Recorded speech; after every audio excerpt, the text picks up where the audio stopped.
এর আরও 4-5টা করে ওষুধ পাওয়া যায়। সবথেকে বেশি ব্যবহৃত কমন 4টা ট্যাবলেট আমি আজকে আপনাদের সাথে আলোচনা করব যে কখন কোন ঔষধগুলা ব্যবহার করবেন। সবথেকে আমাদের যে ওষুধটা ব্যবহার করা হয় কমনলি এটা হচ্ছে প্লেন প্যারাসিটামল, যেটা 500 মিলিগ্রাম ডোজ হিসাবে পাওয়া যায়, এবং বেক্সিমকোর ক্ষেত্রে হচ্ছে তার নাপা 500 হিসাবে পাওয়া যায়।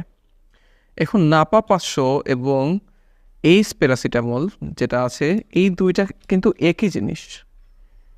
আপনারা কখন এটা ব্যবহার করেন? স্বাভাবিকত জ্বর হলে, শরীর ব্যথা হলে আমরা এই ওষুধটা ব্যবহার করতে পারি। তো আপনার যখন জ্বর হবে, এই প্যারাসিটামল খেলে আপনাদের ব্রেইনে যে জায়গা থেকে আমাদের তাপমাত্রাটা কন্ট্রোল হয়, এই জায়গাটাকে বলা হয় হাইপোথ্যালামাস। ব্রেইনের হাইপোথ্যালামাস থেকে তাপমাত্রার যে তৈরি হওয়ার প্রক্রিয়াটাকে এখানে আমাদের প্যারাসিটামলটা